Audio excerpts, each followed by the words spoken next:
The Volthrani research vessel Quiet Song drifted through the darkness of space.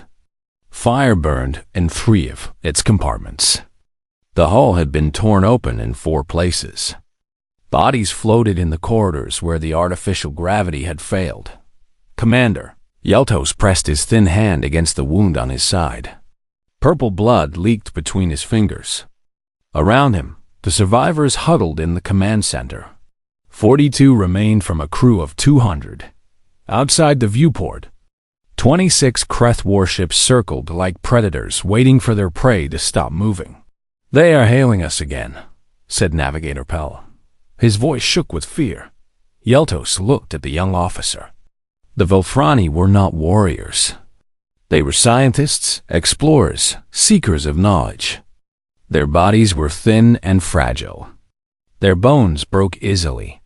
They had never evolved for conflict because their homeworld had been peaceful for 10,000 years. The Kreth were the opposite. They came from a harsh world of constant warfare.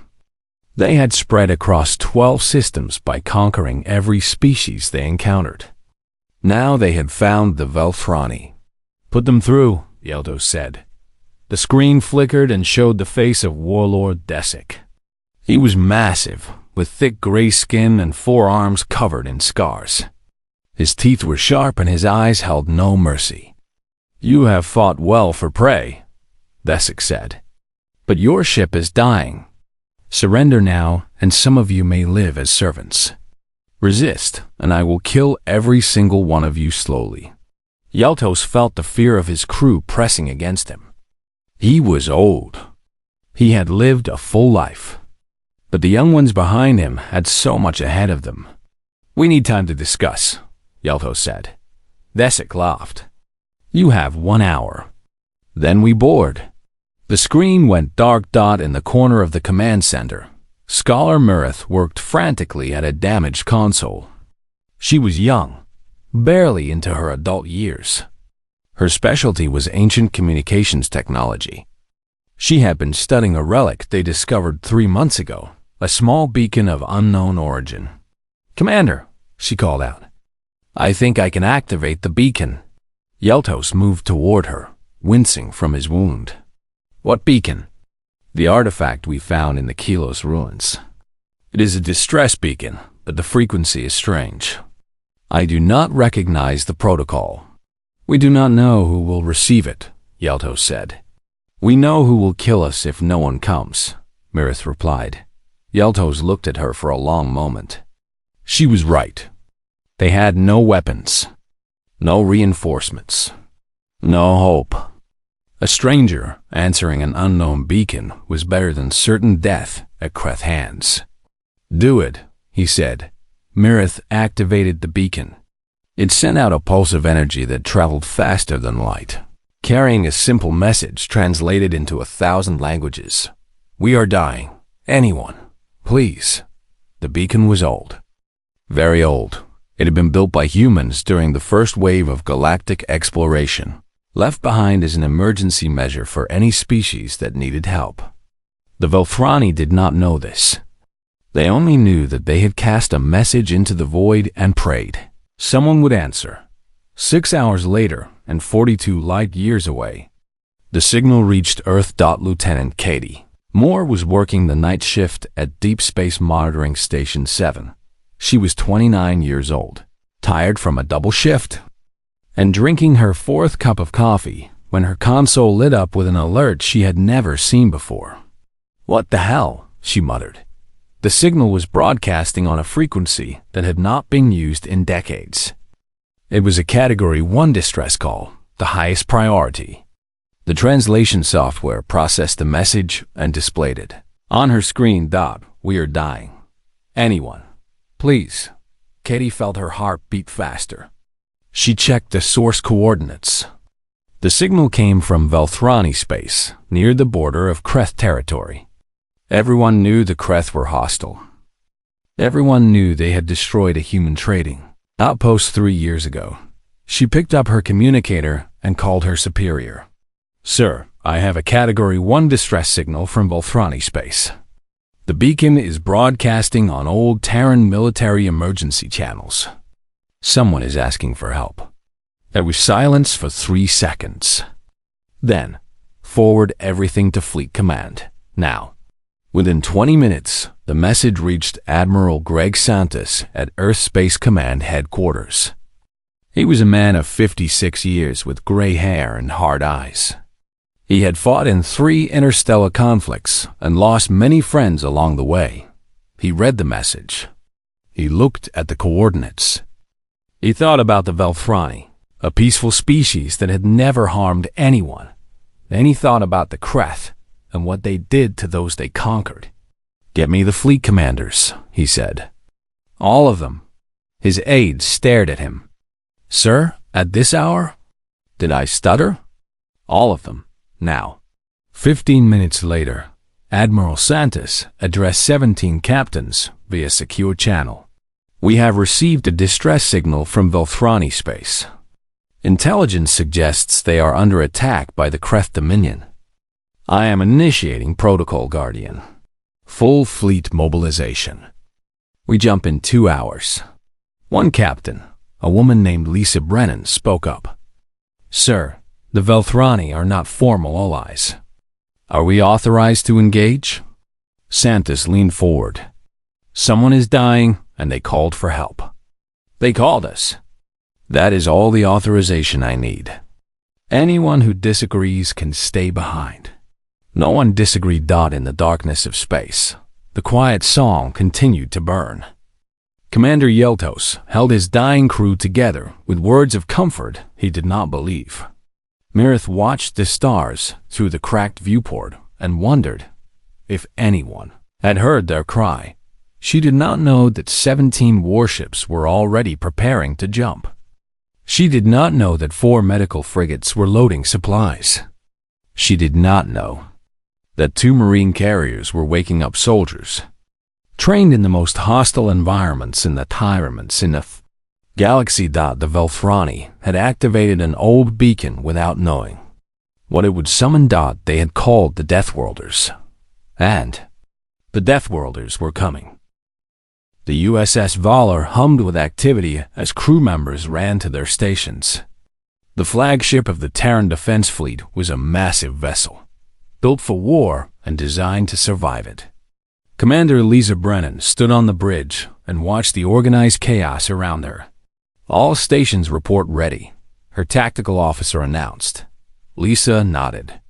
She had served in the fleet for 18 years. She had seen combat. She had lost friends. But she had never seen a mobilization this fast. In the hangar bay below, fighters were being armed. In the medical wing, Dr. Amy Fisher was preparing for mass casualties. In the Marine barracks, soldiers were checking their weapons and armor. This was not a rescue mission. This was a war footing. Across the fleet, similar scenes played out on every ship. The USS Horizon under Captain Jake Lawson was already running final checks. The USS Defiant, a marine carrier, was loading extra ammunition. 4 medical frigates were filling their cargo holds with supplies for treating species they had never encountered. Admiral Santos appeared on every screen across the fleet. "Listen carefully," he said. "We are responding to a distress call from the Velthrani, a peaceful species under attack by the Kreth Dominion. Many of you remember what the Kreth did to Outpost Kenna 3 years ago. 47 humans died that day. We were not able to respond in time." He paused and let the memory settle. "Today, we have a chance to do what we could not do then. Someone is calling for help. We are going to answer. We will jump 4 times in rapid succession to reach them. I know this is considered dangerous by galactic standards. I do not care. Every minute we delay is a minute someone might die." On the USS Defiant, Sergeant Danny Cole gathered his squad in the briefing room. They were young, most of them under 30. They had trained for years, but many had never seen real combat. "All right, listen up," Danny said. "The Kreth are big and they are mean. They have 4 arms and thick skin. They think they are the toughest things in the galaxy." He smiled, but there was no warmth in it. "They have never fought humans. They do not know what a Deathworlder can do. We grew up on a planet with crushing gravity, extreme temperatures, and predators that could kill you in 100 different ways. We survived. We adapted. We became the thing that other things fear." One young Marine raised his hand. "Sergeant, what if they surrender?" Danny looked at him. "Then we stop fighting. We are not monsters. We are soldiers. We kill when we have to, and we stop when we do not. Understand?" The squad nodded. "Good. Get your gear. We jump in 30 minutes. On the bridge of USS Valor, Commander Lisa Brennan reviewed the intelligence on the Kreth fleet. 26 vessels, mostly cruisers and destroyers. They had the numbers, but humans had something else. Humans had anger. The destruction of Outpost Kenna had never been avenged. The Kreth had killed civilians, including 12 children. They had broadcast the attack as a warning to other species. They had laughed while doing it. Lisa remembered watching that broadcast. She remembered the faces of the dead. She remembered promising herself that one day the Kreth would pay. Today was that day. "Commander," her navigation officer said, "Fleet is reporting ready for jump." "Signal the Admiral." "We are prepared." Admiral Santos received the reports from all 17 warships. Everything was ready. He took a deep breath and gave the order. "All ships, initiate jump sequence. Stay in formation. We go together or not at all." The fleet jumped. Space bent around them as they entered hyperspace. The first jump lasted 12 minutes. They emerged, realigned, and jumped again. Then again. Then a fourth time. 4 jumps in 2 hours. Other species would call this reckless. Hyperspace travel put enormous strain on ships and crews. Most species waited hours between jumps to recover. Humans did not have that luxury. On the Quiet Song, time was running out. Warlord Desic had given them 1 hour. That hour had passed. Now his boarding ships were approaching, carrying warriors eager for blood. Commander Yeltos had gathered the survivors in the most defensible section of the ship. It was not very defensible. They had no weapons. They had no training. They had nothing but hope. "They are docking," Navigator Pell said, his voice breaking. Yeltos closed his eyes. He thought of his family back home. He thought of all the things he would never see again. "If we die today," he said to his crew, "we die with dignity. We do not beg. We do not crawl. We face them standing." Mirith stood beside him. She was terrified, but she refused to show it. She had activated the beacon. She had called for help. But help had not come. Maybe no one heard, she thought. Maybe we called into the void and the void did not answer. The airlock began to cycle. The Kreth were coming through. Yeltos stepped forward, placing himself between the airlock and his crew. He was old and wounded, and he had no chance against even one Kreth warrior. But he would not let them reach his people without going through him first. The airlock opened, and then, impossibly, the Kreth boarding ship exploded. The force of it threw everyone to the floor. Alarms screamed. Through the damaged viewport, Mirith saw something that made her stop breathing. Ships. Human ships. 17 of them dropping out of hyperspace in perfect formation, weapons already firing. The Deathworlders had arrived, and they had come in force. Warlord Desic stared at his tactical display with confusion. 17 ships had appeared from nowhere.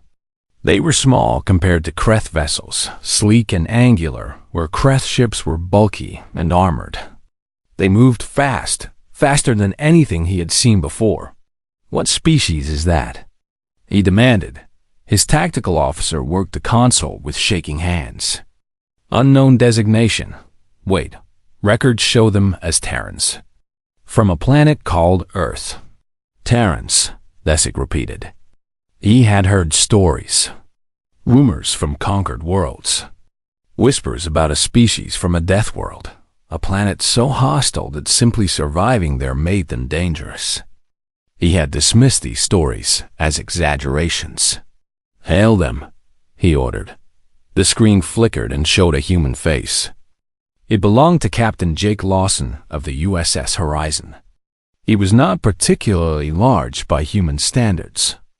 He had brown hair, calm eyes, and an expression that showed no fear.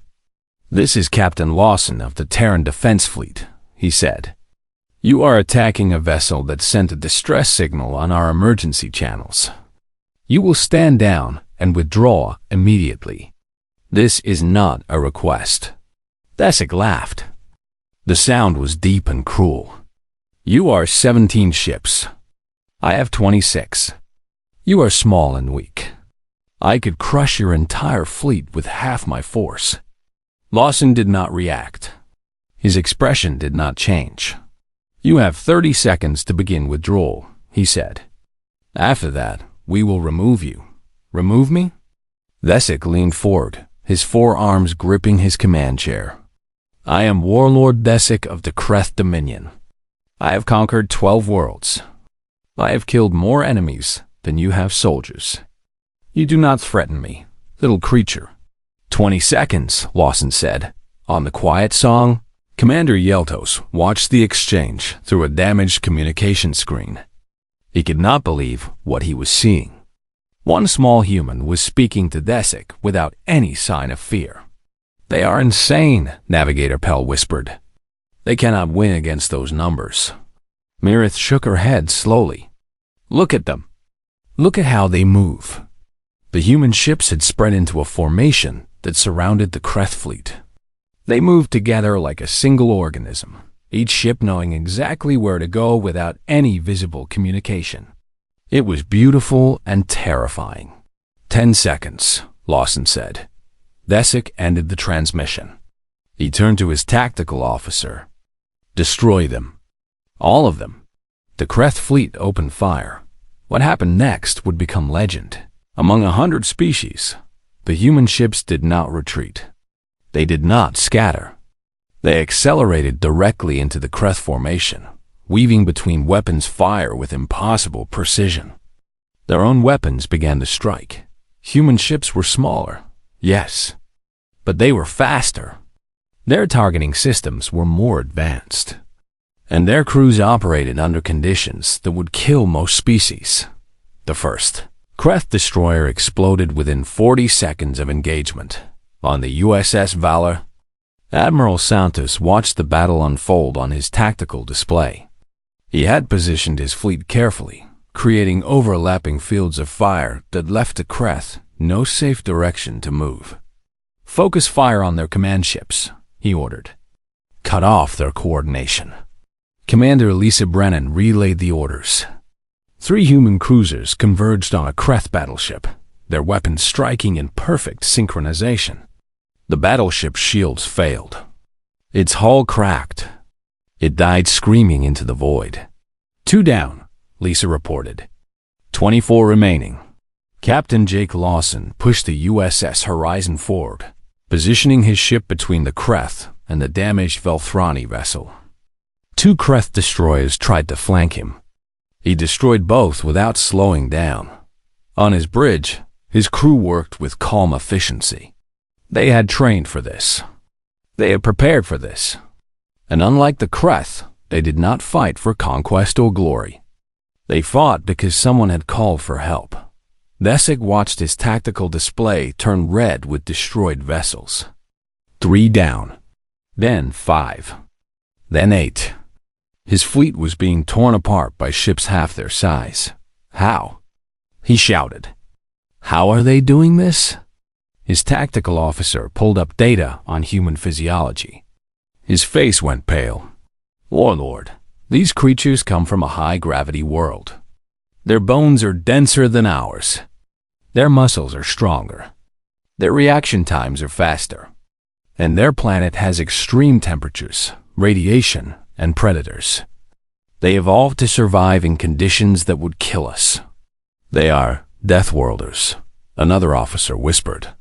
Desic finally understood. He had attacked prey that had called for help, and the predators had answered.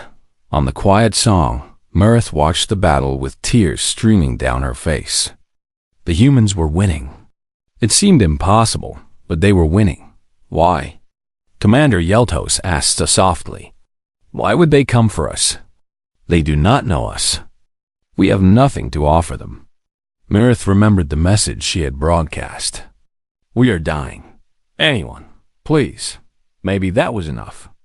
Maybe for these strange creatures from a death world, that simple cry for help was all the reason they needed Dot outside. Another Kreth ship exploded. Then another. The Deathworlders showed no mercy to those who had shown none to others, and they were just getting started. The battle had been going for 40 minutes. 14 Kreth ships were destroyed. The remaining 12 were trying to retreat, but the humans had cut off every escape route. Admiral Santos studied the tactical display on USS Valor. The Kreth were panicking now. Their formation had collapsed. Their coordination was gone. They were fighting as individuals instead of a fleet. Signal the Defiant, he said. Tell Sergeant Cole his team is cleared for boarding action on the Kreth command ship. Commander Lisa Brennan relayed the order. On the Marine carrier USS Defiant, Sergeant Danny Cole received the message with a grim smile.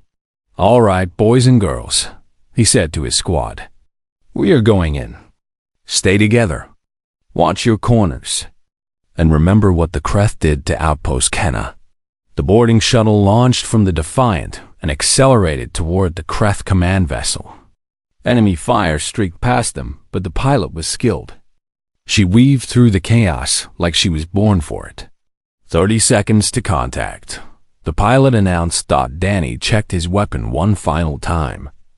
Around him, his Marines did the same. They were about to board a ship filled with Kreth warriors. The Kreth were larger, had 4 arms each, and had been bred for war. The Marines did not care. They had been bred by Earth. The shuttle slammed into the Kreth hull and cut through with breaching charges. Danny was the first one through, his boots hitting the deck before the smoke cleared. A Kreth warrior charged at him immediately, all 4 arms swinging massive blades. Danny ducked under the first strike, sidestepped the second, and put 3 rounds into the warrior's chest. The Kreth fell. Move, Danny ordered. The Marines pushed forward through the corridors. More Kreth came to stop them. More Kreth fell. The Kreth could not understand what was happening. These creatures were smaller than them. Their limbs looked fragile, but they moved with terrible speed, and their endurance seemed endless. One Marine took a blade to the shoulder and kept fighting. Another was thrown against a wall and got back up immediately. In the command center of the Kreth ship, Warlord Desic watched the security feeds with growing horror. The humans were cutting through his warriors like they were nothing. What are these things? He whispered. Outside, the space battle continued. Captain Jake Lawson had destroyed 4 more Kreth vessels personally. His ship had taken damage, but it kept fighting. Human ships did not stop. Human crews did not tire. They pushed themselves beyond what any reasonable species would consider safe. Admiral Santos noticed a group of 5 Kreth ships trying to make a run for open space. He directed 3 cruisers to intercept. No one leaves, he said. They wanted to fight. They got one. Now they finish it. The 3 cruisers caught the fleeing ships in a crossfire. 4 were destroyed. 1 surrendered. Commander Lisa Brennan tracked the overall progress. 18 Kreth vessels destroyed. 3 surrendered. 5 remaining, including the command ship. The command ship is being boarded, Santos said. Focus fire on the remaining 4. Disable if possible. Destroy if necessary. On the Kreth command vessel, Sergeant Danny Cole reached the bridge. The door was sealed and reinforced. He placed a breaching charge and stepped back. The explosion tore the door apart. Danny entered first. Warlord Desik stood at the far end of the bridge, surrounded by his personal guard. 8 massive Kreth warriors, the best of the best. "Surrender," Danny said. "You are beaten." Desik roared and charged. His guards followed. What happened next lasted less than 2 minutes. Danny and his Marines fought with the brutal efficiency that came from generations of evolution on a death world. They were faster. They were stronger. They did not stop when wounded. When it was over, 7 Kreth guards were dead. 1 was unconscious. Desik himself was on his knees, bleeding from multiple wounds. Danny's weapon pressed against his head. "You killed children at Outpost Kenna," Danny said quietly. 12 children. He broadcasted. You laughed. Desik said nothing. His arrogance was gone. Only fear remained. Danny wanted to pull the trigger. Every part of him wanted to end this monster. But he remembered what he had told his squad. "We are not monsters. We are soldiers. You will stand trial for your crimes," Danny said. "You will face justice. And you will spend the rest of your miserable life knowing that you were beaten by the species you thought was weak." He signaled his squad. "Secure the prisoner. We are done here." Outside, the last 4 Kreth ships surrendered. The battle was over. It had lasted less than 2 hours. On the quiet song, Commander Yeltos and his crew watched in stunned silence. 26 Kreth warships had faced 17 human vessels.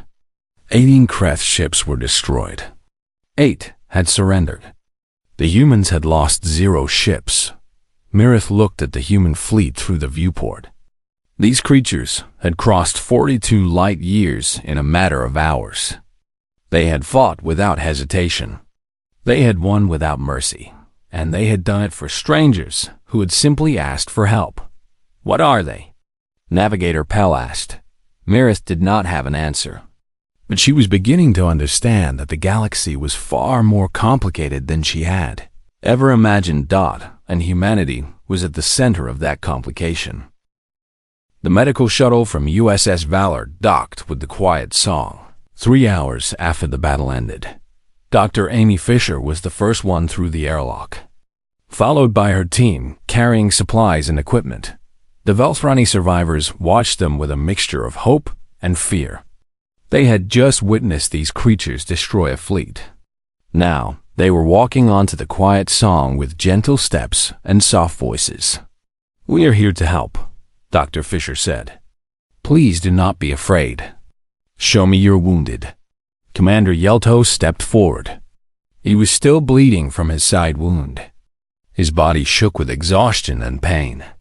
"You came," he said. "You actually came." Dr. Fisher looked at him with warm eyes. "Of course we came. You called for help." She guided him to a medical cot and began treating his wound. Her hands were steady and careful. She worked with the precision of someone who had spent years learning how to heal instead of hurt. Around the ship, other human medical teams spread out. They treated burns and broken bones. They cleaned wounds and administered medicine. They moved among the frightened Velthrani with patience and kindness. Navigator Pell watched a human medic bandage his arm. The medic was young, barely older than Pell himself. He had been fighting Kreth warriors 2 hours ago. Now he was humming a soft tune while he worked. "Why do you do this?" Pell asked. The medic looked up. "Do what?" "Fight like demons and then heal like saints. You killed so many Kreth. Now you treat us like we are precious." The medic thought about it for a moment. "Because we know what it is like to need help and not receive it. Earth taught us that lesson over and over. If we cannot be kind after the fighting stops, then what was the point of fighting at all?" On the USS Valor, Commander Yeltos was brought to meet Admiral Santos. The human commander stood when Yeltos entered, a sign of respect that surprised the Velthrani deeply. "Commander Yeltos," Santos said, "I am glad we reached you in time. How is your crew?" "Alive because of you," Yeltos replied. 42 of us survived. Without your intervention, none would have. Santis nodded. His face showed the weariness of a man who had seen too much war. But his eyes held something else. Something that looked like satisfaction. The Kreth will not bother you again, Santis said. Warlord Desic is in custody. He will face trial for his crimes. The remaining Kreth forces have been warned that any further aggression against Velthrani territory will be considered an act of war against Earth. Yeltos stared at him. You would go to war for us? We are not allies. We have no treaty. We have nothing to offer you. Santis smiled slightly. You sent a distress signal. That was enough. I do not understand. No species behaves this way. No one risks their own people for strangers without expecting something in return. Santis was quiet for a long moment. Then he spoke. Commander, humanity spent most of its history fighting itself. We killed each other over land, over resources, over ideas. We nearly destroyed ourselves more than once. But we also learned something important along the way. We learned that the only thing that makes survival meaningful is what you do with it. He looked out the viewport at the stars. We are strong because our world made us strong. But strength without purpose is just violence. We choose to use our strength to protect those who cannot protect themselves. Not because we have to, because it is right. On the quiet song, Scholar Mirith found a quiet corner and began recording in her personal archive. She had witnessed something that would change her understanding of the galaxy forever. They came from a world that tried to kill them every day. She spoke into her recorder. High gravity. Extreme temperatures. Predators everywhere. They should have become monsters. Instead, they became guardians. She paused, gathering her thoughts. When we activated that beacon, we did not know what would answer. We expected nothing. We hoped for anything. What we received was beyond imagination. 17 ships crossed the void in hours. They fought a fleet 3 times their size and won. They captured the warlord who terrorized our people. Tears formed in her eyes. And then they bandaged our wounds. They held our children. They asked us if we needed anything else. They asked us. She looked out at the human ships surrounding the quiet song like a protective shield. The galaxy calls them Deathworlders. They say it like a warning. But I have seen the truth now. Yes, they are Deathworlders. Yes, they are dangerous. Yes, they can destroy anything that threatens them. But that is not what defines them. She took a deep breath. What defines them is what they do after the battle ends. They heal. They protect. They stand guard for strangers. They answer calls for help from species they have never met. The recording continued as Mirith finished her thoughts. Today I learned what humanity truly is. They are the galaxy's protectors. They are the answer when no one else will answer. They are hope given form and fury given purpose. We called into the darkness and the Deathworlders answered. And they were kind. 3 days later, the human fleet escorted the quiet song back to Velthrani space. They stayed until repairs were complete. They stayed until the survivors were safely home. Commander, Yeltos formally requested an alliance with Earth. The request was granted, and across the galaxy, other species heard what had happened. They heard that a peaceful research vessel had called for help. They heard that humans had crossed impossible distances to answer. They heard that the mighty Kreth Dominion had been broken in less than 2 hours. They heard that the Deathworlders were kind to those who needed kindness, and they heard that the Deathworlders were merciless to those who harmed the innocent. The galaxy would never look at humanity the same way again.